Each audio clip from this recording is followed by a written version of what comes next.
오늘은 우리 제네바 신앙 고백서가 작성되게 된 이 배경에 대한 이야기를 좀 하고, 칼빈이 이 제네바 교리 문답을 기록을 했는데, 칼빈이 어떤 당시 상황 속에서 또 이 교리 문답의 중요성을 알고 이 제네바 교리 문답을 만들었는지 오늘 그 전체적인 내용들을 한번 살펴보도록 하겠습니다. 종교개혁은 루터에 의해서 촉발이 되었습니다. 물론 루터 이전에 이제 종교개혁가 이전의 개혁가들이 사실은 있었고, 그들이 성경을 번역하고 또 개혁 신앙들을 조금씩 펼쳐오고 있는 그런 중이었습니다. 그러다가 이제 루터가 95개조 반박문을 비텐베르그 성당에 붙이면서 불씨가 붙게 되고, 그래서 종교개혁이 유럽 전체에 촉발이 되게 되었습니다.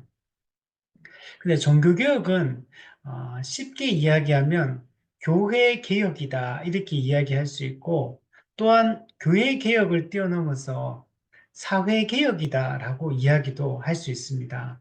왜냐하면 당시는 교회와 사회가 분리되지 않은 사회였습니다.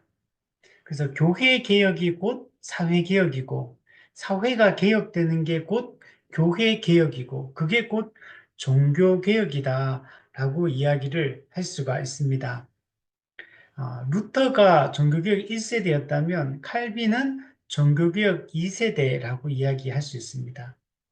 칼빈은 루터가 일으킨 그 종교개혁의 불씨를 전 유럽으로 또 전 세계로 퍼뜨린 그런 중심 인물이라고 할 수 있습니다. 그리고 이 칼빈의 개혁 운동이 펼쳐졌던 주 무대가 어디냐면 스위스의 제네바입니다. 칼빈의 종교개혁은 스위스의 이 제네바에서 완성되었다라고 이야기해도 과언이 아닌 것입니다. 원래 칼빈은 프랑스 누아용 출신인데 거기 있다가 이 스위스 제네바로 건너오게 되고 이 제네바에 정착하면서 여기서 종교개혁을 본격적으로 시작을 하게 됩니다. 칼빈은 사실 제네바 사역 초기에는 단순히 성경을 가르치는 어떤 교사 또는 설교자 신분에 불과했습니다. 그러나 종교개혁에 대한 이 칼빈의 의지가 이제 불타오르게 되고, 그래서 제네바 시의회가 함께 이 제네바 도시 전체에 이 종교개혁을 이제 이끌어 가게 됩니다. 그래서 이 제네바가 칼빈의 종교개혁 운동을, 개혁 운동을 하는 그런 토대, 주 무대가 되었다라고 이야기를 할 수 있습니다.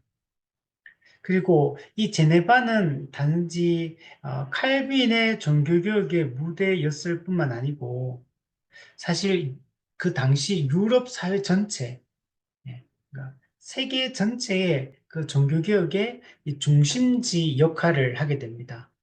그래서 칼빈은 이 제네바를 중심으로 수많은 개혁가들이 이 제네바로 오게 되고 다른 나라에서도 많이 오게 된 핍박을 피해서, 그리고 제네바에서 칼빈을 통해서 많은 사람들이 훈련이 되어지게 됩니다. 그래서 그들이 훈련받고 또 돌아가서 이 종교개혁을 각 지역에서 펼치게 되어서 유럽 사회 전체가 종교개혁의 분위기로 이렇게 불타오르게 되었다라고 이야기를 할 수 있습니다. 칼빈이 이 제네바에서 종교개혁에 성공할 수 있었던 몇 가지 이유를 우리가 생각해 볼 수 있는데, 우리가 다양한 이유들을 제시를 할 수 있겠지만, 가장 큰 거는 칼빈의 개혁에 대한 의지가 너무나 굳건하고 분명했기 때문입니다. 또한 그 제네바에는 칼빈뿐만 아니라 이 칼빈의 개혁을 지지하고 함께 동참해서 이 개혁 운동에 뛰어든 이 동료들이 있었기 때문에 칼빈이 또 그들의 도움을 받아서 이 종교개혁을 이끌어 갈 수가 있었습니다. 사실 칼빈의 그 인생들을 보면 프랑스에서부터 그에게 칼빈의 생각을 이제 깨우고 또 칼빈으로 하여금 이 개혁 운동에 뛰어들도록 했던 사람들이 있었습니다. 그 과정이 있고 또 제네바에서도 칼빈으로 하여금 제네바에서 이 개혁 운동에 뛰어들도록 하는 그런 인물들이 있고 또 잠시 또 칼빈이 또 제네바 추방당해 쫓겨나는 때도 있는데 추방당한 이후에 또 스트라스부르에 갔을 때 마틴 부처를 또 만나서 그와 교제하고 또 이렇게 개혁 운동에 또 함께 하면서 어떤 그 힘을 얻을 수가 있었습니다. 그러니까 이게 이런 개혁 신앙을 가지고 개혁 운동에 뛰어든다 해도 함께하는 사람이 없으면 이렇게 걸어가기가 힘들겠지만 칼빈 주변에 하나님께서 좋은 개혁가들을 붙여주셨고 그들과 교제하고 또 배우고 가르치며 함께 이 제네바가 이 종교개혁의 이 중심지가 될 수가 있었습니다. 자, 오늘 우리 강의와 관련해서 또 한 가지 이유를 이야기할 수 있는데 그거는 뭐냐면 개혁 신앙을 굳건하게 붙들고 갈 수 있었던 힘이 어디서부터 나오느냐. 제네바 도시 전체가 이 개혁 운동의 중심지가 될 수 있었던 이유가 뭐냐라고 했을 때 그거는 바로 신앙 고백과 이 교리 문답을 작성했고 그 신앙 고백서와 교리 문답서를 열심히 가르쳤기 때문에 그래서 칼빈만 이 사상을 가졌던 게 아니라 칼빈이 많은 개혁가들 그리고 제네바 시민들 많은 사람들을 이 동일한 신앙 고백과 동일한 교육을 받을 수 있도록 했기 때문에 이 제네바가 종교개혁에 성공할 수가 있었다라고 이야기를 할 수 있습니다. 만약에 칼빈이 아무리 의지가 강하다 하더라도, 개혁의 의지가 강하다 하더라도, 칼빈과 같은 생각을 가진 사람이 소수에 불과했다면, 이 개혁 운동은 이게, 제대로 불씨를 붙이기가 어려웠을 겁니다. 이때는 로마 가톨릭이 워낙 강했고, 어, 또 이게 핍박하고 또 이렇게 반대하고 이런 사회였기 때문에 그래서 소수의 사람만 이런 신앙 고백과 교육 운동을 했다면 이게 불가능했을 텐데 이 생각을 나갔던 게 중요한 겁니다.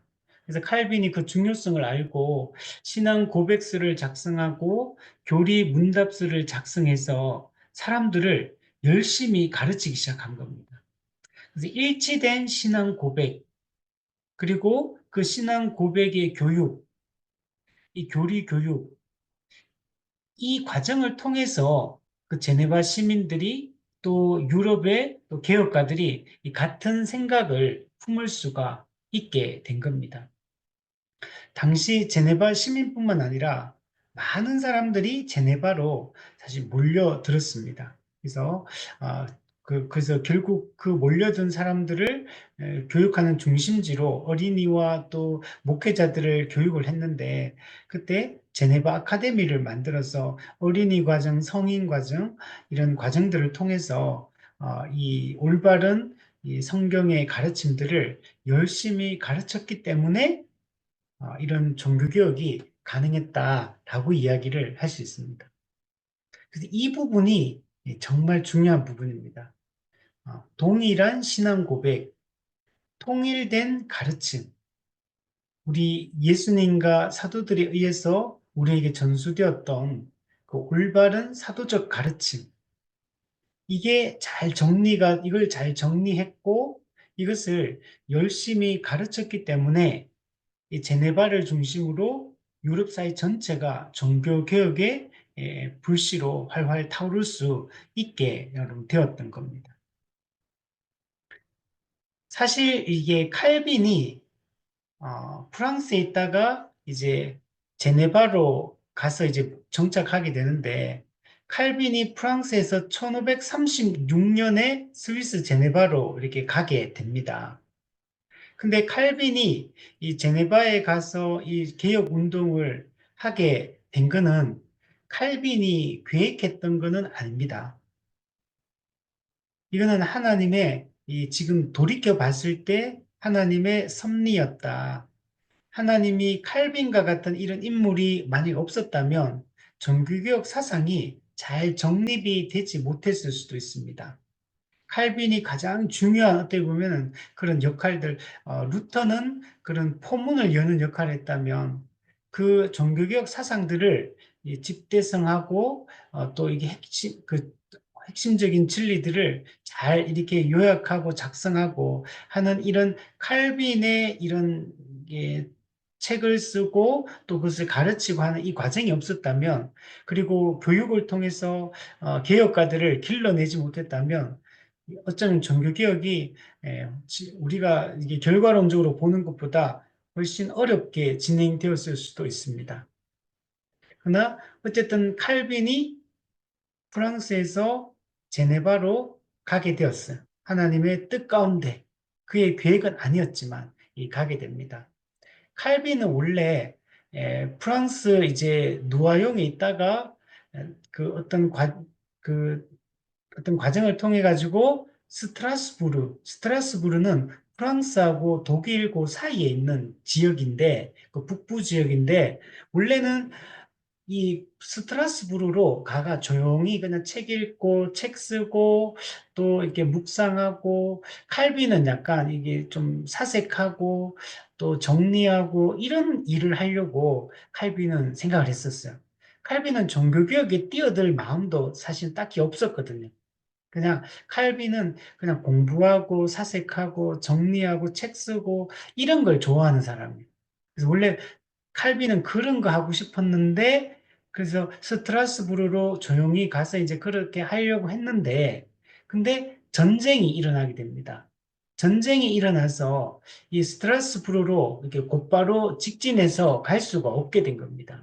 그래서 어쩔 수 없이 칼빈이 스위스의 제네바를 거쳐서 우회해가지고 이게 돌아서 스트라스부르로 가려고 했던 겁니다.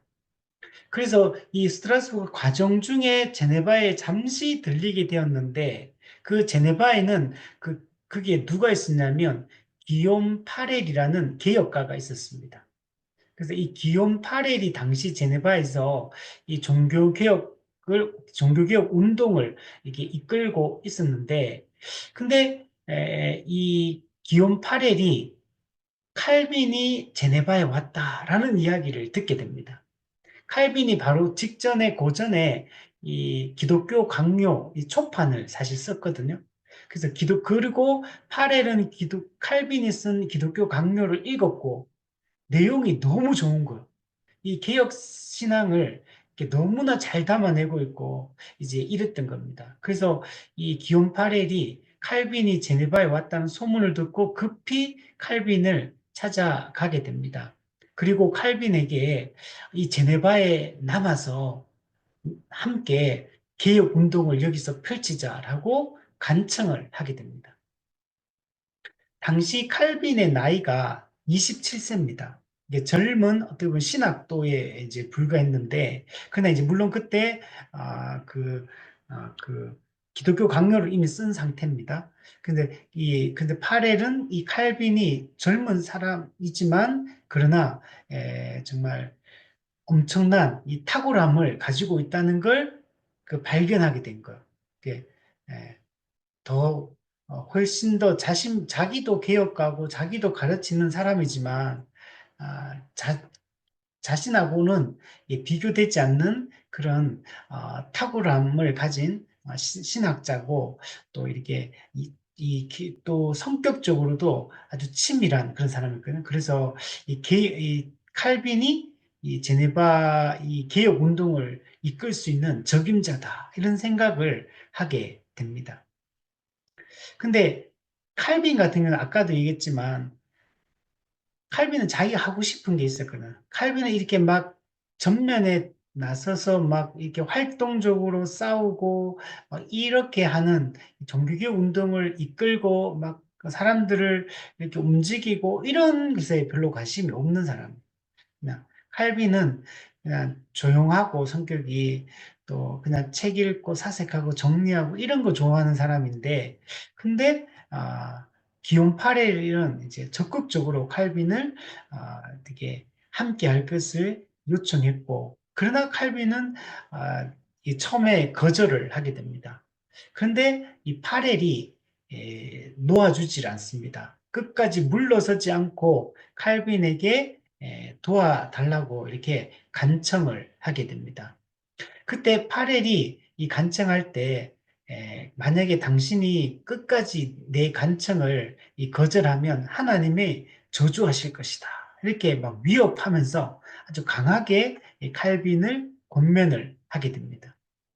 당시 제네바는 기욤 파렐이 물론 종교개혁을 이끌고 있었지만 매우 혼란한 그런 상황이었거든요. 그러니까 제네바 시 자체가 혼란에 빠져 있었기 때문에 그래서 빨리 이걸 수습하고 빨리 제네바시를 거룩한 도시로 만들어 가고 해야 되는데 기욤 파렐이 이제 이게 자신이 감당하기에는 이게 자신의 능력이 부족하다라고 이렇게 느꼈고 칼빈이 정말 적임자다라고 생각을 했던 겁니다. 왜 그러냐면 파렐은 어떤 이렇게 공부하고 가르치고 이런 쪽보다는 되게 행동파요. 어떤 막 적극적으로 전면에 나서서 이렇게 싸우고 사람들을 선동하고 이런 거는 잘하지만 이게 지금은 이제 제네바가 질서를 잡아가야 될 때고 체계적이고 조직적으로 이런 것들을 만들어 가야 될 그런 게 필요한데 파렐에게는 자신에게는 그런 게 없었기 때문에 그래서 이런 면에서 이 칼빈은 아주 탁월했던 겁니다. 매우 체계적이고 조직적이고 또 이렇게 그 확고하게 그 내용들을 정리해서 그것을 가르칠 수 있는 이런 사람이었기 때문에 당시 혼란한 제네바, 무질서한 제네바, 모든 이런 것들이 약화되어 있는 이런 제네바에서는 이런 칼빈 같은 사람이 필요한 겁니다. 왜냐하면 파렐이 종교교육을 이끌면서 어느 정도 종교교육의 분위기로 몰고는 왔는데 이제 여기서 이제는 아주 이제 정교하게 이런 조직적으로 이제 시의회와 제네바 교회들을 이제 질서 있게 세워가야 되는 이런 일들은 파렐 자신하고는 이게 맞지 않는 거였기 때문에 칼빈이 왔을 때 파렐은 너무나 이렇게 기뻐했고 그래서 함께 개혁 운동에 뛰어들 것을 요청을 했던 겁니다. 그때 기욤 파렐이 칼빈을 설득을 하게 되는데 그때 했던 말이 뭐냐면 이렇게 당신이 절실하게 필요한데 매정하게 저버리고 떠난다면 하나님께서 당신의 휴식과 같은 당신이 학문을 위해 그렇게 갈구하던 평온함에 저주를 내리실 것이오. 예. 칼빈은 지금 학문하면서 조용히 책 쓰고 지내고 싶은데 만약에 그렇다면 그 당신의 그 평온함에 하나님이 저주를 내릴 거다. 이렇게 얘기를 합니다. 그래서 이 이야기를 들은 칼빈이 나중에 칼빈은 성경 전체를 주석을 하거든요. 그 시편 주석 서문에 그 당시의 상황을 칼빈이 자기가 적어요. 그때 마음이 어땠는지를 이렇게 표현하고 있어요. 기욤 파렐이 나를 조언이나 권고가 아니라 무서운 저주로 제네바에 억류했다. 마치 하나님이 나를 사로잡기 위해서 하늘로부터 손을 뻗어 내 위에 얹는 것 같았다. 이렇게 칼빈이 이야기를 합니다. 그러니까 조언이나 권고가 아니고 무서운 저주로 나를 억류했다. 이제 억류하는 거는 억지로 막 이게 붙들어 매는 거잖아요. 억류했다. 하나님이 마치 하늘에서 손으로 나를 꾹 눌러서 어디도 못 가도록 여기 이제 머무르도록 이렇게 했던 것처럼 이렇게 느꼈다. 이런 이야기를 칼빈이 합니다. 자, 그래서 이제 파렐의 요청에 칼빈이 응하게 되고, 이 1536년 8월에 칼빈이 이제 제네바 사역을 시작을 하게 됩니다. 이게 칼빈의 제네바 일기 사역입니다. 제네바 일기 사역을 불과 이제 몇 년 못합니다. 그리고 나서 이 제네바 시의회와 시민들에 의해서 오히려 칼빈이 추방을 당하게 돼요. 쫓겨나게 됩니다. 그래서 나중에 다시 스트라스부르로 가서 3년을 지내게 됩니다.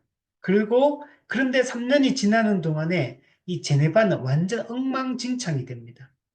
제네바가 칼빈이 제네바에서 사역하던 그 기간이 제가 알기로 2년인가 3년인가 그거밖에 안 돼요. 근데 그렇지만 아주 영향력을 막 미치기 시작하고 막 뭔가 질서가 잡히고 했는데 칼빈이 너무 강하게 밀어붙인 거예요. 개혁을 너무 강하게 밀어붙이니까 시의회도 아직 준비가 안 됐고 시민도 준비가 안 됐는데 칼빈이 개혁 운동을 너무 막 강하게 밀어붙이니까 시의회도 사람들도 막 시민들도 싫어하게 된 거예요. 그래서 쫓아냈던 거예요.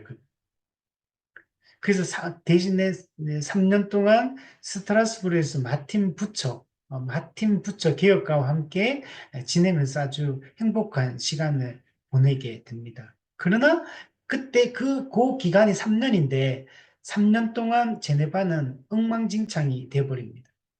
그래서 제네바 시의회가 나중에 다시 칼빈에게 다시 와라.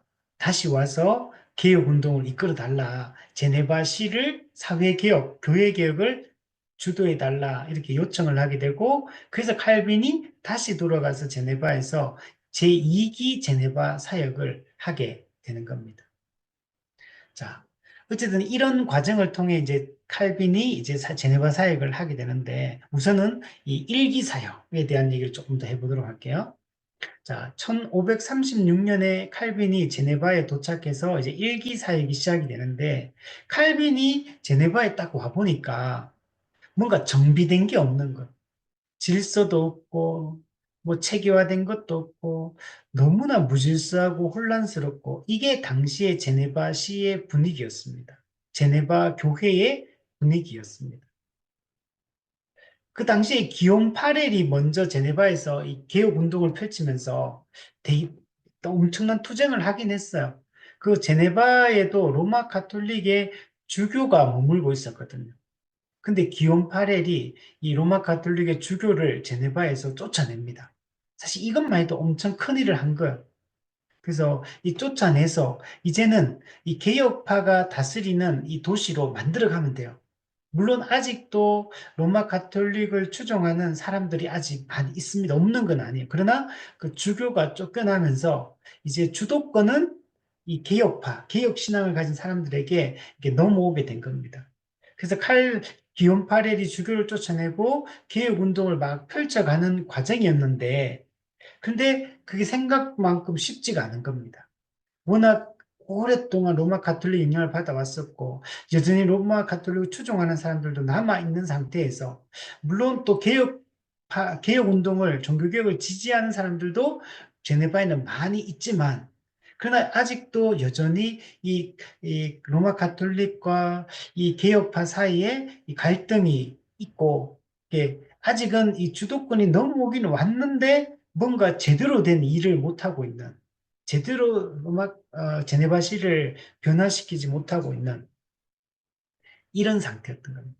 도시도, 교회도, 이 법과 질서가 심각하게 훼손되어 있고, 또 권위는 땅에 떨어져 있는.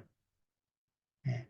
그래서 칼빈이 그 당시에 제네바시가 얼마나 심각한 상태에 있었는지에 대해서 이렇게 말을 합니다. 내가 제네바 교회에 처음 당도하였을 때 그곳에는 아무것도 없었다. 개혁자들이 설교는 하였으나 그것이 전부였다. 개혁자들이 우상을 찾아내어 불태운 것은 좋은 일이었으나 그 외에 다른 개혁 운동은 없었다. 도시의 모든 것이 그저 혼돈 상태에 놓여 있었다. 이렇게 이야기를 합니다.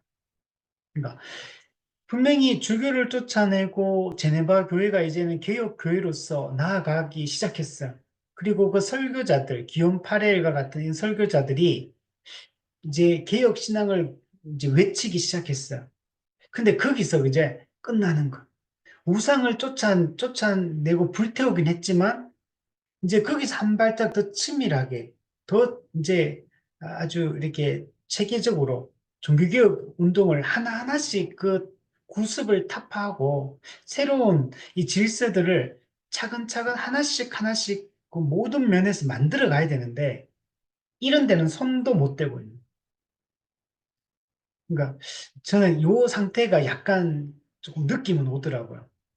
이게 아무리 이제 이제 올바른 가르침을 한다 하더라도 그냥 가르침에서 끝나버리면 안 되고 그 가르쳤던 내용을 기반으로 실제 교회 안에서 그 이제 시스템을 만들어 가야 돼요.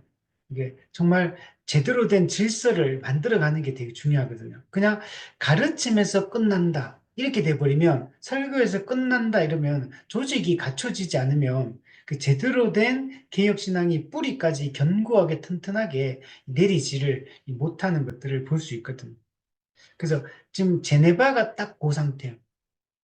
예를 들면 뭐 프랑스 같은 경우는 워낙 로마 카톨릭이 강한 지역이기 때문에 거기는 아예 주교가 아주 강력한 힘을 쓰고 있는 그런 곳이라면 스위스 같은 경우는 개혁 운동가가 훨씬 더 이제는 이제 강성해지고 하긴 했지만 아직은 그런 체계적인 면이 아직 많이 부족하기 때문에 그래서 이게 없애긴 끌어내렸는데 뭘 해야 될지 뭘 어떻게 하자는 건지 구체적인 계획은 없는 이런 상태가 제네바의 상태였던 겁니다. 이제 그러나 칼빈이 오자마자 모든 걸 막 신속하게 모든 걸 할 수는 없었습니다. 또 칼빈이 와서 이제 자기에게 어떻게 보면은 개혁 운동의 이 그런 좀 이제 무거운 짐이 책임을 이제 갖게 되었는데 근데 칼빈이 이 제네바에 도착하면서 칼빈이 아프기 시작합니다. 몸이 아프기 시작해요. 나중에 보면 칼빈은 종합병원이라고 이야기하거든요. 칼빈은 되게 질병을 많이 가지고 평생을 삽니다. 우리 사도 바울도 종합병원, 칼빈도 종합병원 이렇게 말을 하는데 칼빈도 제네바에 도착하면서 아프기 시작하는데 근데 그게 왜 그럴까 했을 때 이 지금 새로운 환경에 지금 이제 왔고 그리고 개혁을 이끌어 가야 될 어떤 막중한 책임을 부여받았고 또 실제로 이것을 실현해야 된다는 엄청난 압박감과 중압감이 있는 것. 또 제네바 시의회나 시민들이 칼빈의 이 개혁을 적극적으로 막 지지하고 막 해봐라 우리가 끝까지 뒤에서 받쳐줄 테니까 마음껏 이 개혁 운동을 펼쳐 보십시오 이렇게 하는 분위기는 아직 아닌 거예요. 여전히 그런 로마 가톨릭 세력들 그리고 또 개혁 운동을 하지만 아직 칼빈에 대해서 정보가 없기 때문에 칼빈을 전적으로 지지하고 밀어주고 이런 사람들은 소수의 사람들이었기 때문에 아직은 그래서 이게 엄청난 압박감을 받을 수밖에 없는 그런 상태였습니다. 그래서 파렐이 이 제네바로 칼빈을 이렇게 데리고 와서 파렐의 그 지도 아래서 칼빈이 제네바 교회에서 이제 사역을 하기 시작합니다. 파렐이 칼빈에게 설교를 맡기게 됩니다. 그래서 제네바 교회에서 칼빈은 설교를 하면서 이제 사역이 실제로 시작이 됩니다. 그런데 당신은 설교를 아무나 할 수 있는 게 아니고 도시와 교회가 하나로 묶여 있는 사회였기 때문에 칼빈이 이제 공적으로 설교자로 이제 임명을 받아서 제네바 교회에서 설교를 하려면 제네바 시의회로부터 인준을 받아야 됩니다. 그래서 시의회가 설교자로서 인준을 받고 또 거주권을 주고 사역비를 제공하고 하는 이런 게 있어야지만 칼빈이 여기서 사역을 할 수 있는데 아직은 그게 이루어지지는 않은 상태였어요. 그래서 칼빈이 제네바에 거주할 수 있는 거주권, 일단 사역비를 책정하고 그리고 시의회 청원을 해서 칼빈이 본격적으로 제네바에서 이 운동을 펼칠 수, 펼치려고 이렇게 하게 됩니다. 근데 파렐이 이 신청을 한 후에 언제 시의회로부터 인준이 나냐면 1년 후인 1537년 2월 13일에 이 통과가 되게 됩니다. 그러니까 1년 정도를 사실은 제네바 시의회도 칼빈을 어떻게 보면 인정하지 않았던 것. 순수히 받아들이지 않았다라는 걸 알 수 있습니다. 칼빈이 1536년도에 27살이거든요. 그러니까 이 젊은 어떻게 보면 프랑스인이잖아. 자기 백성도 아니고. 그러니까 그런 사람을 그 시의회와 교회를 맡길 수가 없었기 때문에 그래서 되게 칼빈을 막 그렇게 이렇게 적극적으로 지지하는 그런 분위기는 아직 아니었다라는 것들을 알 수가 있습니다.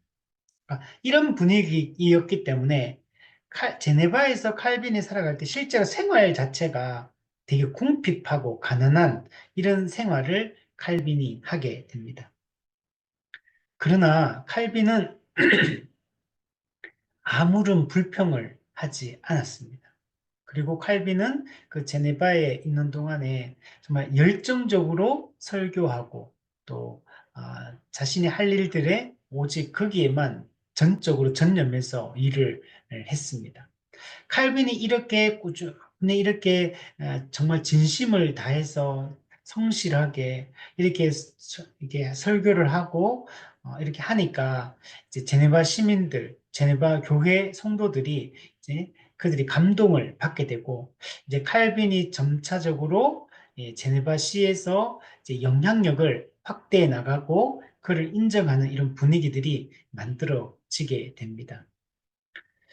그래서 칼빈은 이제 1537년 11월에 그 목사회, 그러니까 목사회의 정회원으로 받아들여지게 됩니다. 그 말은 이때 칼빈이 실제로 목사 안수를 이때 받게 된 겁니다. 1537년에 정식으로 목사 안수를 받게 되고 이제 그 목사회의 정회원이 되어서 이제는 이제 공적으로 설교할 수 있는 그 권한을 받게 되었다라고 이야기할 수 있습니다. 칼빈은 어떤 되게 아까는 공부하고 사색하고 묵상하고 조용히 지내고 이런 걸 좋아하는 사람이지만 칼빈은 되게 이론도 강하지만 실천도 되게 강한 사람이에요. 남다른 실천력을 가진 사람.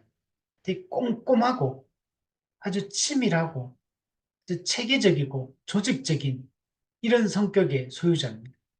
그래서 칼빈이 파렐이 원래 칼빈에게 기대했었던 그런 내용들이 이제 구체적으로 나타나기 시작해요. 칼빈은 물론 설교도 잘하고 가르치는 것도 탁월하지만 실천력도 이 추진력도 되게 남다르게 이게 좋은 사람이었어요. 그래서 제네바가 철저한 개혁 신앙으로 무장될 수 있도록 칼빈이 정말 적극적으로 실제 실천적인 면에서 엄청 노력을 많이 합니다. 칼빈은 학문적이고 이론적인 지식, 이 면에서도 누구보다 탁월한 사람이에요. 근데 구체적이고 실제적인 방법을 통해서 제네바 교회와 제네바 시가 가지고 있는 문제를 해결하기 위해서 칼빈이 적극적으로 노력을 하기 시작합니다.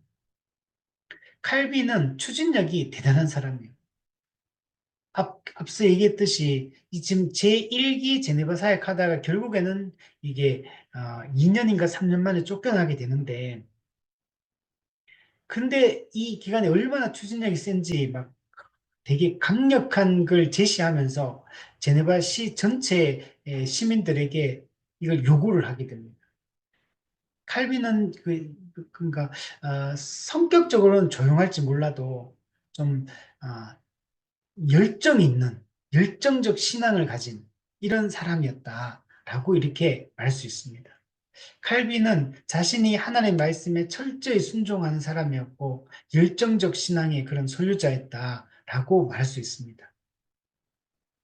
어떤 신학자들은 학자들은 칼빈이 제네바에서 종교개혁에 성공할 수 있었던 이유가 그 제네바라는 그 도시의 특성, 사회적 요인에 근거해서 이렇게 성공했다 이렇게 말하는 사람들도 있지만 앞서 얘기했듯이 제네바는 기온 8일이 그렇게 했지만 그 쉽지가 않은 지역이었거든요.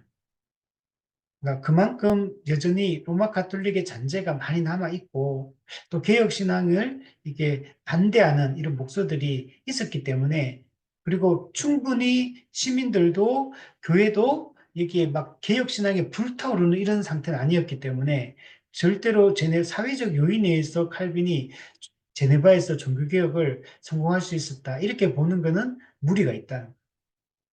칼빈이 정말 스스로가 그 반대와 그런 어려움들에도 불구하고 굳은 의지로 그 개혁을 추진할 수 있었던 이유는 그가 하나님의 말씀에 대한 또 하나님에 대한 아주 그런 이제 열정적인 신앙의 소유자였기 때문에 자신이 먼저 말씀에 충실히 순종하는 자였기 때문에 이런 과정에서도 확신을 가지고 이렇게 밀어붙일 수가 있었던 겁니다. 칼빈은 이제 그 당시는 교회와 사회가 하나였기 때문에 교회의 개혁이 곧 사회 개혁과 연결돼 있고 사회 개혁은 또한 교회 개혁을 기초로 하지 않으면 불가능했던 겁니다. 그래서 칼빈은 먼저 교회가 질서를 바로 세우는 게 중요하다. 교회가 똑바로 서면 제네바 시 전체가 안정될 것이다. 그래서 칼빈의 이 사회개혁의 시작과 완성은 곧 교회의 신앙 회복, 교회 개혁에 달려있다. 칼빈은 이렇게 생각을 했던 겁니다. 그래서 칼빈이 시의회를 향해서 강력하게 요구했던 게 뭐냐면 교회가 개혁되고 교회가 변화가 일어나야 되기 때문에 그래서 이 신앙 고백의 분명해야 된다. 신앙 고백이 일치해야 된다. 이걸 칼빈이 중요하게 여겼습니다. 그래서 교회가 개혁되는 것은 다른 방법에 의한 게 아니고 분명한 신앙 고백을 갖게 될 때 교회는 개혁된다. 교회는 질서가 잡히고 바로 서게 된다라고 이야기를 하는 겁니다. 그래서 칼빈이 이 1536년 11월에 제네바 신앙 고백서를 작성하고 발표를 하게 됩니다. 예, 그러니까 우리가 개혁 신앙이 뭔지 성경이 가르치는 진리가 무엇인지를 그 신앙 고백을 정리한 것. 제네바 신앙 고백서. 여기는 총 21개의 주제에 대한 간략한 내용을 담고 있습니다. 그러니까 내용이 길지는 않아요. 짧은 책이지만 여기는 21개의 주제에 대해서 성경의 주제를 담아서 그 내용들을 설명을 하고 있는 겁니다. 그래서 그 이전에는 이런 신앙 고백을 통일시키고 분명한 신앙 고백을 갖게 하고 이런 것들이 잘 안 됐던. 물론 그전에도 파렐처럼 이 개혁가들이 설교를 통해서 개혁 신앙을 계속 선포를 하긴 했습니다. 근데 그게 아주 체계적으로 이런 것들이 정리가 돼 있는 상태는 아니었던 겁니다. 그래서 우리가 설교가 중요한 이게 교리를 교육하고 진리를 전하는 이제 도구이긴 하지만 설교만으로는 부족해요. 그래서 반드시 양육이라는 과정을 통해서 아주 체계적이고 조직적으로 이게 성도들을 가르치는 양육이 너무 중요한 겁니다. 그리고 우리가 성경이 이야기하는 진리가 무엇인지, 우리가 믿는 진리가 무엇인지 그걸 체계적으로 이해하는 게 중요한 겁니다. 그래서 칼빈이 그 필요성을 교회 개혁이 사회 개혁을 이제 이끈다라는 이 생각을 가지고 그렇게 하려면 어떻게 되느냐? 신앙 고백을 통일시키자. 신앙 고백을 분명하게 하자. 그래서 이 제네바 신앙 고백서를 작성했고 칼빈은 시의회를 통해 모든 제네바 시민에게 이, 이 신앙 고백서의 내용을 진리라고 받아들이는 그 서명을 강하게 주장합니다. 서명을 할 것을. 누구도, 이 제네바 시에 있는 누구도 이 제네바 신앙 고백서의 이 신앙 고백의 내용을 부정하지 않고, 그래서 공적으로 시의회의 주도 아래 여기에 서명을 할 것을 촉구를 하게 됩니다. 이제 지금 오늘 우리로 따지면 이제 우리가 이제 이해되기가 어려운 거죠. 우리가 예를 들면 뭐 대구 시민들에게 교회는 이런 신앙 고백을 가지고 있으니까 모든 시민은 이 신앙 고백서에 동의해라. 이걸 서명해라. 이렇게 하는 게 불가능하잖아요. 근데 이때는 나라 전체가, 도시 전체가 교회이기 때문에, 예. 그래서 이때는 뭐 다른 게 없기 때문에 그냥 사회와 교회가 하나로 이게 움직였던 겁니다. 그래서 그냥 시민으로, 아기로 태어나는 순간 그 사람들 바로 그냥 세례를 받고 그냥 교회의 회원이 되는 거예요. 그 당시는. 이게 그 당시 사회였기 때문에 그래서 강력하게 모든 제네바 시민이 서명할 것을 주장하게 됩니다. 그러나 앞서 얘기했듯이 제네바 안에는 아직 칼빈의 지지 기반이 아직은 미약했습니다. 칼빈은 그러나 강력한 개혁을 추진했기 때문에 반대에 부딪힐 수밖에 없었고 결국에는 시의회가 이 제네바 신앙 고백서를 부결시킵니다. 그래서 정말 이게 쉽지 않았다. 개혁이 칼빈이 제네바에서 이 개혁 운동이 결코 이렇게 순탄하게 진행되었던 게 아니었다는 것들을 알 수가 있어요. 반대가 있어요. 그래서 칼빈이 얼마나 부단히 애를 쓰면서 이 일들을 했는지를 보여줍니다. 칼빈은 또 교회 조직과 예배를 위한 지침서를 또 작성을 합니다. 교회 조직 그리고 예배를 위한 지침서 이걸 작성해서 이걸 가르칩니다. 여기 보면 성찬은 매월 시행해라. 또 교회 권징을 철저하게 시행해라. 이런 걸 주장해요. 왜냐면 그 당시에 태어나자마자 교회에 속하게 되지만 삶은 방탕하게 살고 그러나 교인의 명부에는 이름이 올라가 있는 사람이 다 있기 때문에 다수였기 때문에 워낙 이제 칼빈 같은 경우에 이제 이런 것들 명확 분리해라. 진짜 성찬 받을 만한 사람인지 그리고 죄를 지을 때는 권징을 시행하고 참된 믿음인지를 확인할 것을 요청을 하는 거죠. 이거는 칼빈은 이게 교회 책임이라고 생각했던 거예요. 우리 말씀의 올바른 선포, 성례의 정당한 거행, 권징의 신실한 시행, 이게 개혁가들이 얘기했던 교회 참된 표지거든요. 칼빈이 이 성례와 이 권징에 대해서도 철저하게 시행할 것을 교회가 이거는 해야 될 교회 책임이다라고 얘기를 했던 겁니다. 이런 걸 강조했다는 얘기는 뭘 말하냐면 칼빈은 교회의 순결성을 중요하게 생각했던 거예요. 교회가 거짓 진리로 또는 거짓된 그런 삶으로 이렇게 부정해지는 것들을 칼빈은 막으려고 해요. 교회가 거룩하게 깨끗하게 이렇게 존재하도록 죄가 들어왔을 때 빨리 권징을 또 이런 것들을 제거해내는 것들을 강조를 했던 겁니다.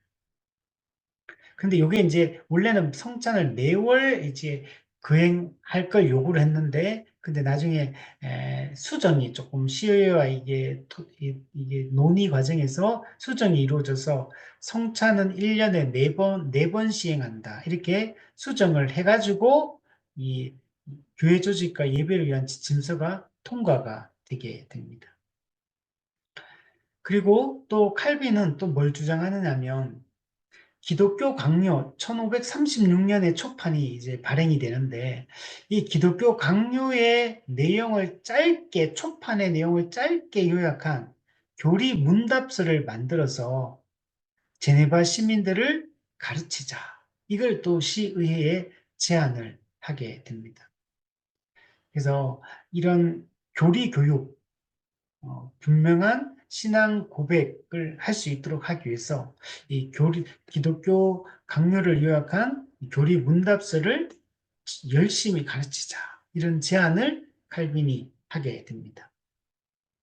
그래서 칼빈은 이런 제네바 신앙 고백서 그리고 이 제네바 교리 문답, 우리가 하는 제네바 교리 문답 여기에 서명하고 이제 이 가르침대로 철저하게 살아갈 것을 칼빈이 요구를 하게 된 겁니다. 칼빈은 이런 신앙 고백서를 작성하고 교리 문답서를 만들어서 이걸 적극적으로 이제 제네바 시민들을 가르쳐서 그들이 올바른 교회를 세워나가고 올바른 사회를 이제 만들어 가기를 칼빈은 꿈꾸면서 이걸 추진을 했던 겁니다. 근데 칼빈의 이런 요구, 이런 추진, 이런 것들이 당시로 봤을 때 되게 급진적인 요구예요. 너무나 강력한 요구를 하고 있기 때문에 그래서 결국에는 시의회가 반발을 하게 되고 칼빈은 이제 제네바로부터 추방을 당하게 됩니다. 네. 그러니까 이게 올바르게 하려고 할 때는 항상 반대 세력이 항상 있는 겁니다. 이게 쉬운 일이 아니에요. 그냥 부패하고 썩어 있는데 잘못된 부분들을 도려내려고 하고 자꾸 옳은 소리를 자꾸 하면 그게 저항이 있고 그래서 쫓겨나게 돼요. 칼빈도 여러분 쫓겨났습니다. 조나단 에드워즈도 교회에서 쫓겨났어요. 예수님도 쫓겨나고 사도 바울도 쫓겨나고 올바르게 할 때 늘 이 세상에 저항이 있다. 예, 악한 자들의 이 저항이 있다. 그래서 우리가 이런 고난과 이 그리스도를 위한 이 고난을 받을 때 우리도 너무 낙심하지 않고 우리도 정말 우리가 올바른 길을 가고 있다라고 이렇게 확신하고 그 길을 쭉 걸어갔으면 좋겠습니다. 그래서 제네바에서 칼빈이 추방된 이후에 칼빈은 스트라스부르로 가게 되고 여기서 3년 동안 머물게 됩니다. 여기서 이 마틴 부처를 만나서 함께 개혁 운동을 이 스트라스부르, 프랑스에 있는 스트라스부르에서 개혁 운동을 펼치게 됩니다. 그리고 칼빈은 여기서 결혼을 하게 됩니다. 그래서 칼빈은 이때가 자기 인생에서 가장 행복했던 시간이다. 이렇게 추억합니다. 3년. 그러니까 쫓겨난 상태에서 그러나 마틴 부처와 함께 종교 개혁 운동을 거기서 펼치고 또 이때 프랑스에 있는 또 개혁 신앙을 가진 위그노들 로마 카톨릭부터 박해를 엄청나게 당하거든요. 막 죽이고 막 엄청나게 막 그렇게 해요. 그래서 프랑스 위그노들이 이쪽으로 많이 도망쳐 와 있는 이런 상태였어요. 이 도망쳐 와 있는 이 프랑스 위그노들을 칼빈이 보살피고 또 이들을 가르치고 이런 일들을 하면서 칼빈이 스트라스부르에서 시간을 지나게 되고 또 결혼을 해서 또 가정을 이루어서 또 행복한 신앙 그 생활을 해서 가장 행복했던 기간으로 추억하는 때가 이 스트라스부르에서의 3년이다. 그런데 나중에는 결국 또 어떻게 되냐면 이제 칼빈의 아기가 이제 태어나는데 세 명의 아기가 태어납니다. 근데 세 명의 아기가 태어나자마자 다 죽어요. 다 죽고 그리고 결혼하고 그렇게 오래 지내지 않아서 자기 아내도 결핵에 걸리게 되고 그 결핵으로 말미암아 아내도 죽게 됩니다. 요게 3년이에요, 3년. 그래서 행복했지만 또 힘든 이런 과정들도 있었습니다. 자, 그리고 칼빈이 이제 제네바를 떠났는데, 떠난 이후에 제네바는 아까도 말했지, 되게 칼빈이 원래 일기사역 때 했던 모든 그런 개혁 운동들 분위기가 좋고 막 좋아지기 시작했는데 이게 떠나고 나서는 다시 제자리로 원점으로 돌아가서 엉망진창이 또 되게 됩니다. 그러니까 이 칼빈이 떠나고 나서 제네바 시의회가 칼빈이 필요하다라는 것들을 깨닫게 됩니다. 그전에는 칼빈이 너무 막 강하게, 강력하게 막 개혁을 추진하니까 따라가지를 못해가지고 너무 막 급하게 추진한다. 이렇게 해서 자기들이 못한다. 이러면서 이제 칼빈을 쫓아냈던 거였는데 근데 3년 동안 있어 보니까 오히려 막 더 상황이 나빠지고 이렇게 되니까 제네바 시의회가 칼빈에게 제네바로 돌아오라고 이렇게 요청을 합니다. 그래서 1년 동안 요청합니다. 1년 동안. 칼빈이 안 오고 안 오고 1년 동안 요청이가 결국에는 칼빈이 다시 제네바로 돌아오게 됩니다. 그리고 이제 칼빈이 제네바에서 이제 2기 사역이 시작이 되게 됩니다.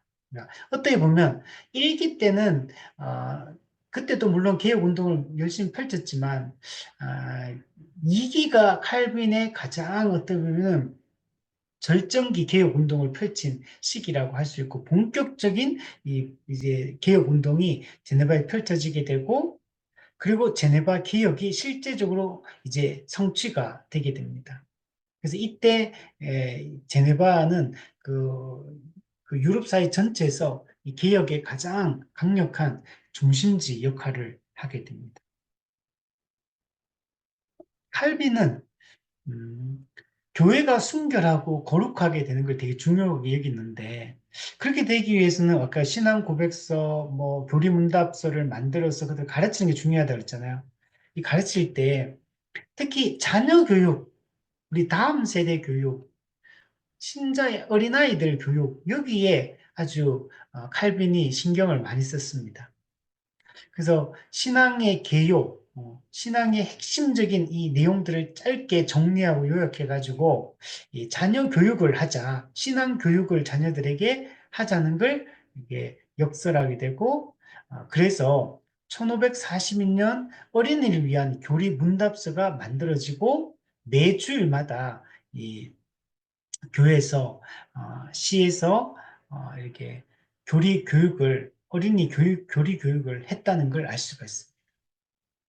칼빈은 그러니까 이 신앙 교육, 교리 교육 이게 얼마나 중요한지를 알았던 거. 이걸 통해 가지고 교회는 개혁된다. 칼빈이 하는 많은 개혁 운동이 다른 게 아니에요. 말씀을 가르치는 거, 교리를 가르치는 거. 이 일에 전적으로 투신한 겁니다. 그걸 통해서 교회 개혁뿐만 아니라 사회 개혁까지 이게 꾀했던 게 칼빈의 방식이었다라고 이야기를 할 수 있습니다. 그래서 칼빈이 이런 이야기를 합니다. 스트라스부르에서 돌아온 후 나는 교리 문답을 서둘러 마련하였다. 왜냐하면 다음과 같은 두 가지 문제점을 약속하지 않는다면 이 직분을 받아들이지 않기로 결심했기 때문이다. 그것은 교리 문답과 교회 규율의 지지다. 그러니까 교리 문답을 가르치는 것과 교회의 규율을 확고하게 세우는 것. 이게 좋은 교회, 참된 교회를 만드는 방법이고, 그리고 이 사회가 이 변화되는 방법이다라고 얘기를 했던 겁니다. 그러니까 칼빈이 제네바에서 이 개혁에 성공할 수 있었던 가장 주요한 이유는 이 신앙 고백서와 교리 문답서를 작성하고 그것을 시민들에게, 교인들에게 적극적으로 아주 열심히 가르쳤기 때문에 그것 때문에 종교개혁, 제네바에서의 이 종교개혁이 정말 이루어질 수 있었다라고 이야기를 할 수 있습니다. 그래서 칼빈이 이렇게 교육을 하고 교리를 가르치기 시작하니까 이제 제2기 사역 때는 제네바 전체가 이제는 칼빈의 영향력 하에 이제 들어오게 되고 칼빈이 전체적인 주도권을 이제 장악해 갈 수 있었습니다. 여기에 대해서 맥닐이라는 신학자는 세상적인 잔꾀를 통해서 얻은 것이 아니라 움직일 수 없는 기초에 뿌리 박은 원칙에 타협 없이 헌신하고 또한 오랜 세월 동안 그 원칙들을 낙심하지 않고 설득력 있게 옹호한 결과다. 이렇게 말합니다. 예, 칼빈이 제네바의 개혁 운동이 세상적인 잔꾀를 통해서 이렇게 만들어낸 게 아니라는 거예요. 움직일 수 없는 뿌리에 기초한 원칙. 그러니까 이 성경의 올바른 이 가르침, 이 교리에 입각해서 철저하게 그 진리를 가르치고 타협하지 않고 그 진리를 따라 교회를 세워갔기 때문에 그래서 이 개혁 운동이 성공할 수 있었다라고 이야기를 하고 있는 겁니다. 그러니까 교회 개혁과 이 신앙 고백과 교리 문답을 가르치는 것은 밀접하게 연관이 되어 있는 거예요. 철저한 신앙 고백이 있어야 돼요. 그렇게 되려면 교리 교육이 확실하게 이루어져야 돼요. 그럴 때만이 교회 개혁, 종교 개혁이 이루어지고 결과론적으로 사회 개혁까지 이렇게 이루어지게 되는 겁니다. 그 칼빈은 이런 교리를 가르치는 것을 통해서 교회는 거룩해질 수 있다. 교회의 거룩과 신앙 고백의 통일성, 교리 교육의 이 강조점을 두는 것은 매우 밀접하게 연관이 있다라고 얘기를 하고 있는 겁니다. 원래 칼빈이 기독교 강요를 초판, 1536년에 초판을 기록할 때도 원래는 기독교 강요를 교리 문답서처럼 문답의 형식으로 기록을 하려고 했다고 얘기를 합니다. 물론 기독교 강요는 문답식으로 만들어지진 않았습니다. 그렇지만 원래는 계획을 그렇게 했었다라고 이야기를 합니다. 그래서 그만큼 교리 문답의 중요성을 칼빈은 인식을 하고 있는 거예요. 그래서 그러니까 이거 문답식이라는 얘기는 교육용이라는 얘기예요. 교육. 성도들을 철저하게 이 진리 가운데 굳건하게 교육시키기 위해서 질문과 답의 형식으로 이렇게 했던 겁니다. 오늘날 교회도 이렇게 교회가 타락하고 또 교회가 개혁되어야 될 부분들이 많은데 이 교회의 거룩성을 회복하기 위해서 교회가 우리가 해야 될 일이 뭡니까? 라고 했을 때 철저한 신앙 고백을 확인하고 이 교리 교육을 하는 거. 이게 여기서부터 교회 개혁이 실현이 되어진다라고 말할 수 있어요. 그렇죠? 많은 사람들이 교회가 이제 문제점 많고 교회가 쇄신되고 개혁돼야 된다라고 다 얘기는 해요. 그래서 이번 주가 종교개혁주의잖아요. 종교개혁의 정신을 담아서 이 종교개혁주의 되면 막 이렇게 종교개혁의 정신을 본받자 막 이런 얘기를 막 우리 초대 교회로 돌아가고 종교개혁 시대로 돌아가자 개혁의 정신을 본받자 이렇게 막 집회하고 뭐 하고 뭐 하고 뭐 하고 이렇게 하는데 그런 걸 통해서 이루어지는 게 아니고 그냥 뭐 이때만 뭐 이렇게 반짝 무슨 뭐 이렇게 뭐 집회를 한다고 그게 이루어지는 게 아니고 평상시에 늘 종교개혁가들이 이렇게 강조했던 것들, 그들이 실천했던 방식들을 우리가 진짜 본받아야 됩니다. 칼빈이 이 제네바에 와서 했던 일은 딴 게 아니거든요. 신앙 고백을 분명히 하는 거, 교리 교육을 하는 거, 그걸 통해서 변화를 꾀는 거거든요. 오늘 우리가 해야 될 일이 뭐냐? 말씀을 정말 지금 올바르게 가르치는 거예요. 그리고 올바르게 말씀을 가르치는 게 가르칠 때 바로 교리적으로 가르쳐야 돼. 교리적으로. 그러니까 교리적이지 않은 설교가 무슨 그게 잘못된 거예요. 그런 설교가 성도들을 혼란에 빠지게 하는 거예요. 진리가 이렇게 선명하게 정리가 돼 있잖아요. 예수님 때부터 사도들을 통해서 가르쳐 왔고 교회 공교회를 통해서 정통 이 신학이요 교리라고 정리되어 왔던 진리라고 이게 정리되어 왔던 이 내용들이 이미 다 있는데 이걸 열심히 배우고 열심히 가르치고 이 교리에 근거해서 우리가 성경을 올바르게 통일성 있게 해석하고 그리고 이걸 가르치고 하는 작업들을 해야 되는 거예요. 그냥 뭐, 우리 종교개혁주의니까 우리 모여가지고 우리 뭐 대단히 집회를 해보자. 그렇게 해가지고 뭐 반짝 뭘 한다고 해서 뭔가 개혁이 일어나고 부흥이 일어나고 하는 게 아닌 거예요. 우리가 해야 될 일은 다시 개혁신앙의 그 전통을 이어나가는 것이다. 여기서부터 변화는 시작이 되고 개혁이 이루어진다라고 우리는 봐야 되는 겁니다. 그래서 칼빈 신학자 존 헤셀링크라는 학자가 있는데 이 사람이 칼빈은 질서 있는 교회에 절대적으로 필요한 세 가지를 이렇게 말했다라고 말하는데 칼빈이 강조했던 건 뭐냐면 신앙 고백, 교리 문답, 그리고 교회 헌법 이 세 가지가 질서 있는 교회를 만드는 가장 중요한 세 가지 요인이다라고 얘기를 하는 거예요.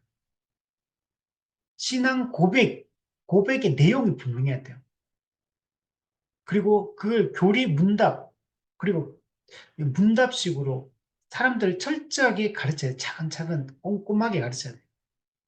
그리고 교회 그 성경의 진리에 기초해서 교회 헌법이 만들어서 교회가 올바르게 질서를 잡고 교회가 통치되어질 수 있도록 그리고 잘못되었을 때는 권증을 통해서 그 죄에 대해 벌하는 진리가 왜곡되게 만들 때는 벌을 주는 이런 과정들을 통해서 교회는 질서 있게 되고 진리 위에 굳건하게 설 수 있다라고 얘기를 하는 겁니다. 그중에 가장 중요한 게 이 신앙 고백이라는. 근데 그 당시는 그 로마 카톨릭을 따르는 사람들과 개혁 신앙을 따르는 사람이 딱 나누어져 있는 이런 시대예요. 그리스도를 따를 건지 교황을 따를 건지 선택을 해야 되는 이런 분위기 속에 있었어요. 그러니까 우리가 어느 편에 설 것인가, 누구에게 속할 것인가, 개신교의 프로테스탄트가 될 것인가, 로마 카톨릭주의자가 될 것인가. 그는 뭐가 결정하냐? 신앙 고백이 결정하는 거예요. 나는 어느 편에 설 것인가? 이게 확실해야 돼요. 그래서 신앙 고백을 분명히 해야 되는 거예요. 물론 이후에 개혁파, 개신교 안에도 또다시 여러 파들이 나누어지게 됩니다. 거기서도 또 갈등이 일어나고 또 신앙 고백의 그 차이점들을 정교하게 다듬어가는 일들을 합니다. 그럼 신앙 고백이 분명해진 거예요. 성경이 정말 무엇을 가르치느냐? 예수님이 어떻게 진리를 가르치셨는가? 이걸 우리가 잘 아는 게 되게 중요합니다. 그래서 신앙 고백이 분명해지는 것이 그리스도의 왕국이 세워질지 아니면 세상 왕국이 세워질지를 결정하는 것입니다. 프란시스 웬델이라는 신학자도 이런 얘기합니다. 긍정적인 면에서 볼 때 교회의 임무는 가능한 모든 성경적 방법을 통해 교회 구성원들의 점진적인 성화에 기여하는 것이며 또한 부정적인 측면에서의 교회 임무는 회개하지 않는 죄인들을 축출하는 권리를 갖는 것이다. 그러니까 교회가 해야 될 일은 성경의 가르침에 맞지 않는 이런 삶을 살아가는 사람들을 죄인들을 회개하지 않는 죄인들을 축출하고 쫓아내는 거예요. 권징을 통해서. 그리고 교회 안에 있는 사람들을 정말 올바른 진리를 열심히 가르쳐서 성도가 계속 교회가 자라가고 점진적인 성화, 그래서 점점 그리스도를 닮아가는 이런 일들이 이루어져야지만 교회의 순결성을 유지할 수 있다라고 얘기를 하는 겁니다. 그래서 칼빈은 이 제네바 신앙 고백서를 그래서 의회에 강력하게 요구하고 이 제네바 교회가 이 신앙 고백을 분명히 할 것을 강조를 했던 겁니다. 그 제네바 신앙 고백서 에는 모든 시민들, 모든 거주자들, 모든 권속들이 반드시 지키고 준행하기로 서약해야 된다. 이런 이야기를 합니다. 그 내용을 핵심적으로 내용을 보면 크게 보면 성경대로 살아야 된다. 이런 내용이 강조돼요. 성경대로 살아야 된다. 두 번째, 오직 하나님 한 분만 예배해야 된다. 이게 강조되고. 세 번째, 우리는 자연인으로서 철저히 무능력하고 타락했다는 걸 인정하고, 그래서 자연적인 이 본성으로는 하나님의 의로움의 요구를 충족시킬 수 없다는 걸 인정해야 된다. 그리고 우리 같은 죄인이 어떻게 구원받냐? 오직 예수 그리스도를 통해서만 구원을 받고 죄 사함을 얻을 수 있다. 이걸 분명히 믿어야 된다. 이런 이야기를 하는 겁니다. 그래서 이런 내용들이 많이 담겨 있고 또한 칼빈은 기도를 되게 강조를 많이 합니다.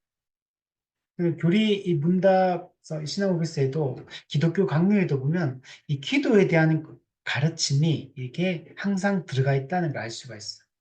그래서 칼빈이 기도를 강조하면서 하는 말이 뭐냐면 기도가 만일 가슴에 내적 감동으로부터 우러나오지 않는 것이라면 그것은 가증한 것이요 환각에 지나지 않는 것이므로 우리는 모든 기도를 분명히 이해하고 드려야만 한다.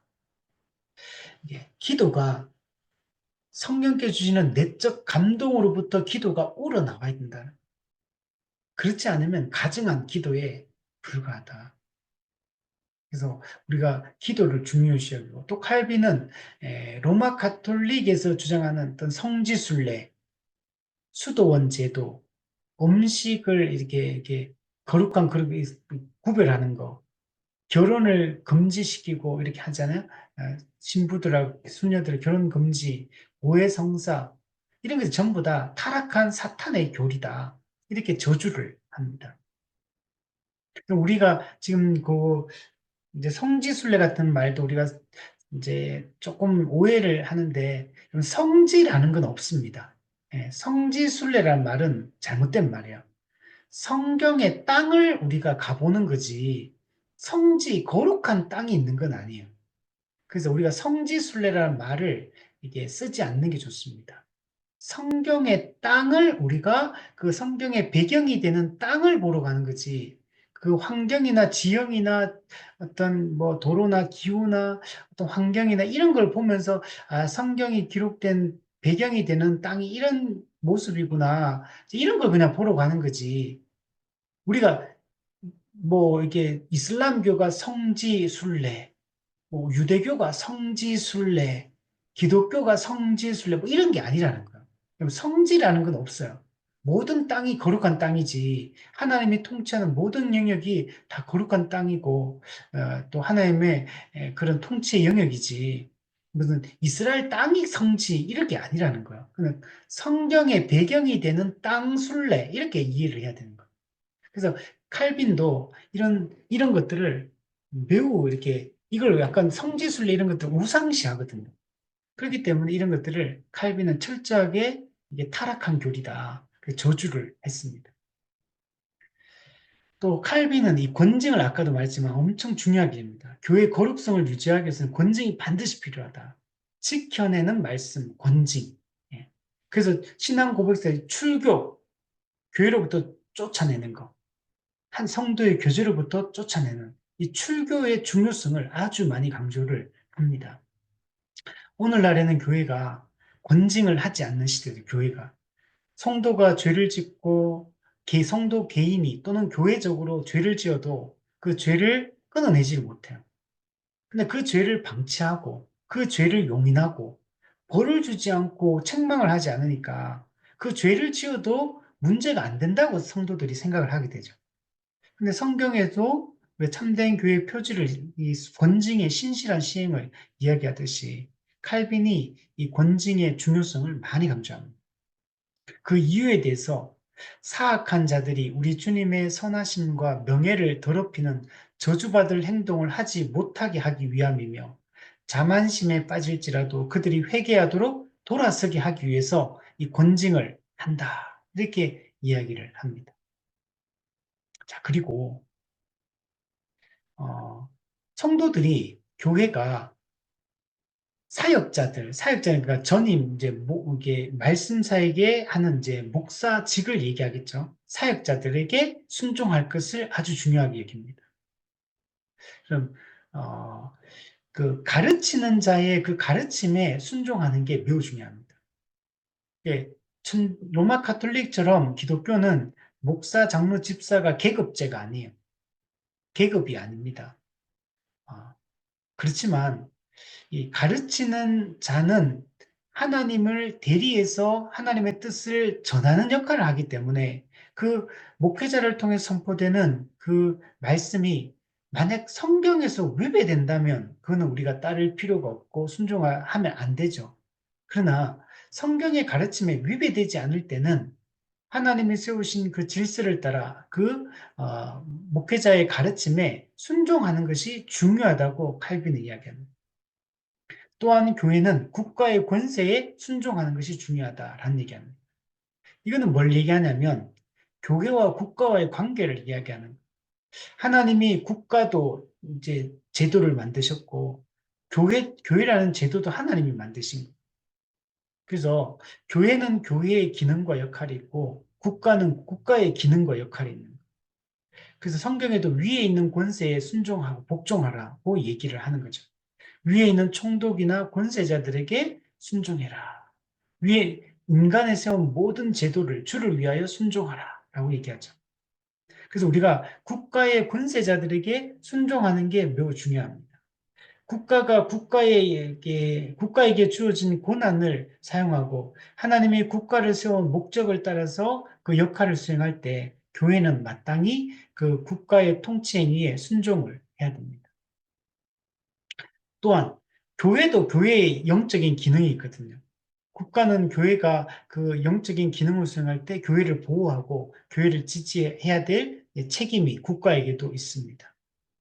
그래서 교회가 국가의 기능에 함부로 이렇게 개입할 수 없고 국가도 교회의 그 고유한 그 기능에 그게 관여를 하면 안 된다. 이게 종교개혁자들이 칼빈이 가르쳤던 교회와 국가의 관계예요. 그래서 우리가 이 국가관에 대해서 우리가 올바른 자세를 갖는 것들이 매우 중요합니다.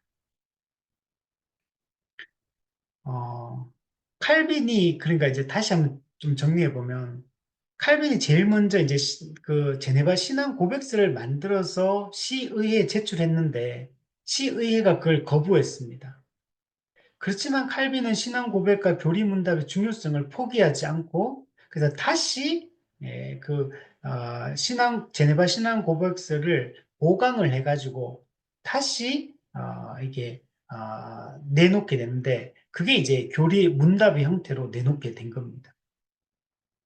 그래서 어쨌든 칼빈은 제네바 시와 제네바 교회를 개혁하는 것은 신앙 고백과 교리 문답을 통해 그는 가능하다라는 걸 끝까지 포기하지 않고 그것들을 만들어냅니다. 그러니까 신앙 고백서가 제일 먼저 제출이 되고 그게 거부당하니까 이제는 그걸 교리 문답서의 형태로 다시 만들어서 제출을 합니다. 그게 첫 번째 그 교리 문답서입니다. 그게 제네바 교리 문답서의 첫 번째 판이에요. 지금 우리가 공부하려고 하는 이 제네바 교리 문답은 두 번째 교리 문답서입니다. 그러니까 첫 번째 교리 문답서를 더 수정 보완해서 그 교리 만들어진 게 우리가 지금 공부하려고 하는 두 번째 제네바 교리 문답서 최종판으로서 이 문답서다. 이렇게 이야기를 할 수 있습니다. 그래서 이 교리 문답서는 이 기독교 강요의 내용들을 이제 그 내용들을 많이 요약해서 집어 넣게 됩니다. 그래서 근데 이제 기독교 강요보다는 훨씬 쉽게 좀 더 이렇게 교육용이기 때문에 좀 간결한 문장으로 이렇게 교리 문답서를 만들었습니다. 그러니까 칼빈이 이 교리 교육을 통해서 교회를 개혁하려고 하는 의지가 얼마나 강한가를 여기서 우리가 알 수가 있습니다. 그래서 이 참된 교회에 속하려면 이 분명한 이 신앙 교리 교육을 통해서 신앙 고백을 하는 것이 매우 중요합니다. 자, 그리고 칼빈은 제네바 시민들이 신앙 고백서에도 이게 서명할 걸 요구했지만 여기서도 마찬가지야. 교리 문답서에 서명하도록 요구를 하게 됩니다. 그런데 그 아까도 말했지만 그 반대파들이 있어요. 그래서 과격한 개혁을 하는 것들을 이렇게 반대하는 이런 사람들이 있고 또 한편에서는 더 과격하게 할 걸 요구하는 진보주의자들도 또 함께 있었습니다. 그래서 양극단에서 있는 사람들에서 칼빈이 또 반발을 사게 됩니다. 그래서 1차 제네바의 사역에서는 칼빈이 여러 어려움을 많이 당했던 거예요. 그래서 그러나 이제 그 반대파들이 더 많았기 때문에 그래서 이제 쫓겨나게 된 겁니다. 그래서 이제 나중에 두 번째 이 교리 문답서가 만들어지게 되고 이걸 가지고 또 이제 어린아이 또 어른들 이렇게 가르치게 됩니다. 그게 언제 나오냐면 1542년도에 이 제네바 교리 문답이 만들어지게 되고 이게 두 번째 교리 문답서고 이게 우리가 공부하려고 하는 교리 문답서다라고 이야기를 할 수 있습니다. 그러니까 첫 번째 교리 문답서의 내용이 좀 어려워가지고 좀 더 쉽게 이제 쓰려고 노력을 많이 했고 좀 더 선명하게 하려고 이렇게 많이 만들었습니다. 그래서 이게 열심히 교육이 되고 했는데 나중에 그 1563년도에 독일에서 우르시누스에서 그 하이델베르크 교리 문답이 또 만들어지거든요. 나중에는 이걸로 많이 대체가 됩니다. 이게 만들어지기 전까지는 이 제네바 교리 문답서가 그 교육용으로 개혁파 교회들에게 많이 사용이 되었는데 1563년에 하이델베르크 교리 문답이 만들어지면서 이게 조금 주춤하게 됩니다. 왜 그러냐면 아, 두 번째 이 제네바 교리 문답서가 좀 더 간결해지고 쉬워지긴 했지만 여전히 정말 이 어린아이들을 가르치고 또 성도들을 가르치기에는 그래도 또 어렵게 느껴지는 면이 있었어요. 이제 그래서 하이델베르크 교리 문답이 더 쉽게 나왔기 때문에 더 선명하고 쉽게 나왔기 때문에 이후에는 이 하이델베르크 교리 문답이 더 많이 사용되었다라고 이야기를 할 수 있습니다. 그리고 이것들이 또 다시 나중에 영국에 갔을 때 영국의 천교도들에 의해서 웨스트민스터 이제 신앙 이게 대요리 문답, 소요리 문답이 만들어지게 되고 또 그게 이제 또 많이 사용이 되게 됩니다. 그냥 어쨌든 이런 정말 적극적으로 교육하고 이걸 교육받지 않으면 교회에 입교도 이제 안 되도록 이런 통일된 신앙 고백을 만들어가기 위한 그 노력들을 많이 했다라는 것들을 알 수가 있습니다. 그래서 이게 얼마나 좋은 내용인지를 우리에게 잘 보여주고 있습니다. 자, 그러면 이제 마지막으로 제네바 교리 문답에 이게 어떤 내용들이 있는가를 우리가 한번 살펴보려고 하는데 이 제네바 교리 문답은 몇 문까지냐면 373문까지 있습니다. 문제가 엄청 많아요. 373문. 이게 하이델베르크 교리 문답이나 또는 웨스민스터 대소요리 문답이나 하이델베르크 교리 문답이나 그러니까 이게 공부를 해보면 이게 얼마나 많은지를 알 수 있어요. 그만큼 어렵고 많아요, 내용이. 그런데 대신에 이제 더 많이 깊이가 있겠죠. 그러니까 그냥 전혀 의미 없는 게 아니겠죠.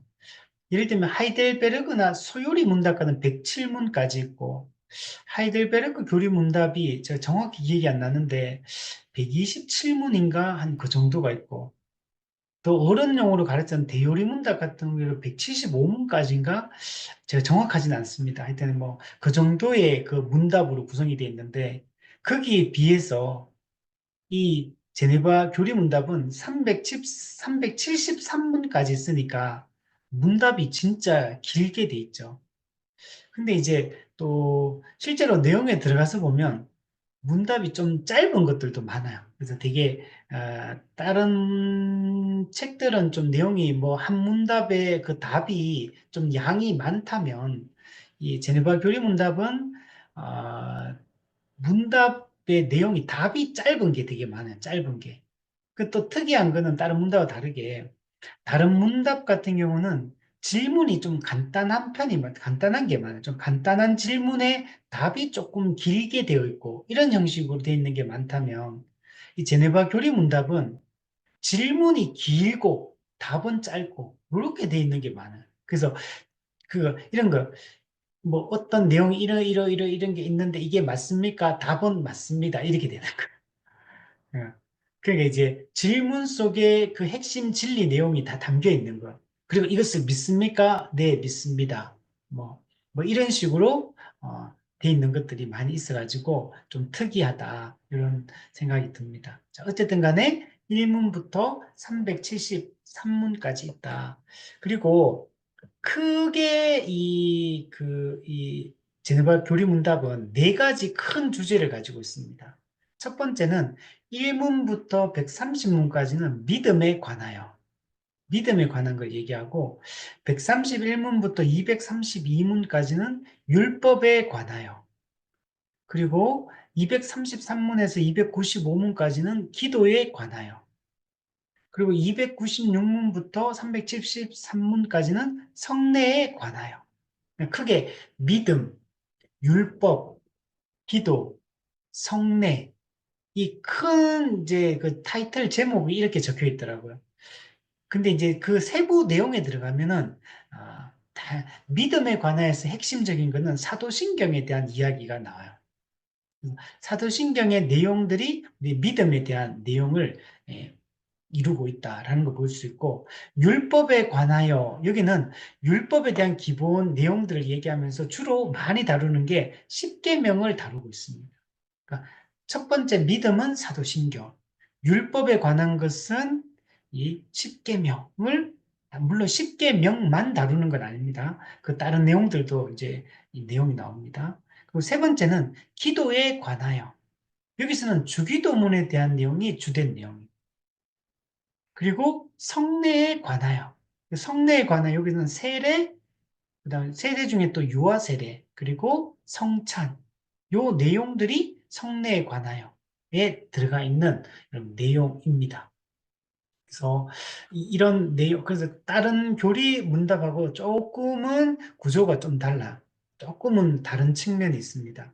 다른 거는 맨 마지막에 항상 교회와 국가의 관계, 그리고 최후 심판, 이런 식으로 끝나는데 보통 최후 심판으로 다 끝나거든요. 근데 여기는 이제 마지막이 성찬으로 끝나요. 그래서 그런 측면에서는 조금 차이가 있다. 그러나 이게 이제 그 순서가 다 그렇게 다 안 나와 있다 하더라도 기본 그 다른 교리 문답에 있는 내용들, 신앙 고백서에 있는 내용들이 여기에 다 이렇게 요약이 되고 흩어져서 이 개념들이 다 등장을 하고 있다라고 이야기를 할 수 있습니다. 자, 그래서 우리가 이런 내용을 다음 주부터 해서 우리가 믿음에 관하여 라는 이 제목에 속해 있는 그 내용들을 이제 살펴보는데 1문부터 14문까지 보면 전제에 대한 이야기, 이 전제에 어떤 이 교리문답 전체에 아주 전제가 되는 내용들을 얘기하는데 중요한 것은 인간 삶의 제일된 목적이 무엇이냐? 하나님을 아는 것이다. 여기서부터 이제 출발이 되어집니다. 그리고 이제 15문부터 20문까지는 사도신경에 대한 이야기를 합니다. 그리고 이제 그걸 세부적으로 하나씩 얘기해요. 하나님 아버지에 대해서, 예수 그리스도에 대해서, 교회에 대해서, 용서에 대해서, 부활에 대해서, 육신의 부활과 영생에 대해서 이런 얘기를 쭉 합니다. 그리고 이어서 믿음의 참된 믿음이란 어떤 것인가? 그리고 행함에 대한 얘기를 합니다. 믿음과 행함의 관계성을 또 얘기를 합니다. 그리고 회개의 필요성, 회개에 대한 내용을 또 이야기를 하고 있습니다. 율법에 관하여 이 부분에서는 먼저 이제, 이제 율법 10계명에 대한 전체적인 설명이 먼저 앞부분에 명문답을 가지고 하고 있고, 그리고 나서 이제 한 1계명부터 10계명까지 구체적으로 이제 그 설명하는 내용들이 등장을 하고, 그리고 이제 율법의 요약, 율법의 이행, 율법의 직무, 이런 이야기들이 또 속해 있습니다. 그리고 기도에 관한 내용은 두 가지로 나눠져 있는데, 기도에 관한 일반적 가르침에 대한 이야기를 앞부분에서 조금 하고 있고, 그리고 나서 이제 주기도문에 대한 내용들을 이제 뒤에서 설명을 해줍니다. 근데 신기하게도 다른 교리 문답들 같은 경우는 주기도문의 이 내용들도 조금 더 자세하게 설명하거든요. 근데 여기서는 주기도문과 관련된 내용들이 막 그렇게 자세하게 기록되어 있지는 않아요. 그래도 물론 어느 정도는 자세하지만, 그래서 내용이 조금 이렇게 기록이 되어 있다. 그리고 이제 마지막 성례에 관하여, 여기서는 하나님의 영광과 우리의 신앙 고백, 은혜의 수단으로서 하나님의 말씀에 관하여, 하나님의 은혜의 수단으로서 성례에 관하여 이런 내용들이 담겨 있고, 그리고 세례, 유아 세례, 성찬 이런 내용들이 마지막으로 또 나누어져 있습니다. 그래서 제네바 교리 문답이 어떻게 보면요, 제일 먼저 이게 종교개혁 당시에 제네바 신앙 고백서가 만들어지고 그 내용과 기독교 강요의 내용을 기본으로 해가지고 이제 만들어진 이 교리 문답으로서 제일 먼저 만들어진 거기 때문에 되게 이게 우리 개신교에게는 중요한 내용이다. 또 칼빈이 직접 또 제네바 사역을 실제로 하면서 제네바 성도들을 위해서, 시민들을 위해서 만든 교리 문답이고 교육용으로 만든 거기 때문에 내용이 상당히 중요한 내용이다 라고 얘기할 수 있습니다. 자, 그래서 우리 이런 내용들을 우리가 앞으로 한번 살펴보도록 하겠습니다. 정리를 해보면 칼빈이 이제 개혁 운동에 이제 제네바에서 개혁 운동에 뛰어들었다. 근데 칼빈이 그러면 개혁 운동을 어떤 방식으로 취했느냐? 결국은 신앙 고백을 분명히 하는 데 초점을 맞추었다. 모든 성도가 동일한 통일된 신앙 고백을 올바른 신앙 고백을 하는 일에 초점을 맞추었고 그렇게 하기 위해서는 뭘 해야 되느냐? 교리 교육을 해야 된다. 그래서 교리 문답서를 만들어서 실제적으로 어린아이부터 시작해서 성인에 이르기까지 제네바 시민들을 가르치기 시작했다. 그래서 이 교리 교육을 통한 개혁, 교리 교육을 통한 교회 개혁, 교리 교육을 통한 사회 개혁, 이걸 꿈꿨던 게 이 칼빈의 방법이었다라고 이야기를 할 수 있습니다.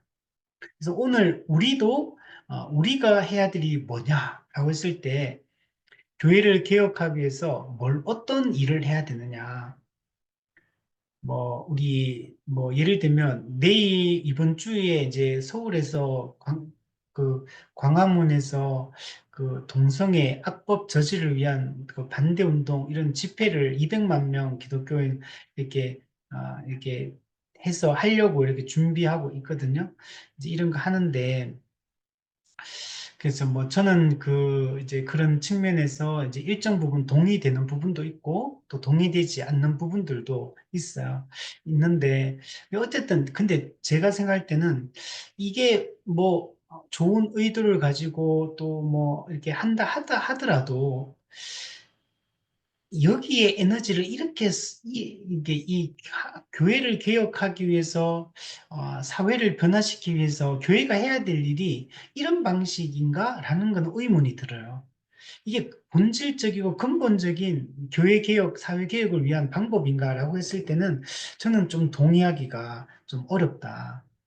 이 교회가 예를 들면 동성애든 성적 타락이든 사회의 어떤 그런 공의가 시행되자 공정성이 무너지는 일이든 어쨌든 간에 이런 사회가 이렇게 타락하게 된 거는 그런 죄 때문에 타락하게 된 게 아니고 교회가 진리를 잃어버렸기 때문에 타락한 것이고 교회가 복음에서 멀어졌기 때문에 교회가 복음에서 멀어지고 신앙 교육을 똑바로 하지 않고 교리를 똑바로 가르치지 않고 성도들이 복음의 진리로 무장되지 않았기 때문에 그건 결과론적으로 나타난 죄에 불과한 건데 그 죄 때문에 기독교가 무너지는 게 아니거든요.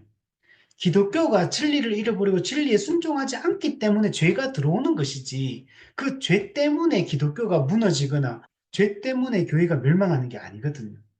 저는 이 부분이 좀 이게 원인 진단이 잘못됐다라는 전 생각이 자꾸 드는 거죠. 그래서 물론 이제 여기는 사람들만 생각이 좀 차이가 있을 수 있는데 근데 어쨌든 제가 이제 말하고 싶은 거는 근본적인 이 교회 개혁, 근본적인 이 사회 개혁, 이 근본적인 변화의 원동력이 어디 있냐? 종교개혁 당시에 종교개혁가들이 했던 그 방식으로 돌아가야 된다. 그거는 진리를 바르게 선포하고 진리를 바르게 가르치고 한 사람 한 사람을 복음의 진리로 굳건하게 무장시키고 그 복음의 진리에 따라 살아가도록 하는 것에서 모든 그 변화가 시작되었던 거지. 그리고 초대교회도 보면 초대교회는 네 가지 일을 열심히 했다고 하거든요. 날마다 사도의 가르침 받기를 힘썼다. 기도하기를 힘썼다. 또 성찬의 의미를 이제 되새기기를 힘썼다. 그리고 또 성도의 교제에 힘썼다. 근데 그런 것들이 가능하게 된 가장 근본적인 거는 날마다 사도의 가르침 받기를 힘썼다. 늘 말씀을 배우고 예수님이 행하신 일을 가르치고 그 예수 그리스도의 그 교제에 순종하고 그래서 그분을 주되심을 인정하고 그분의 뜻에 순종해서 거룩하게 살아가는 그래서 초대교회가 로마 제국을 200년 만에 로마 제국을 그 아주 가장 중심적인 종교로서 이렇게 세워질 수 있었던 원동력이었는데, 그리고 중세 천년, 1200, 300년 되는 그 기간이 그렇게 타락하게 된 것도,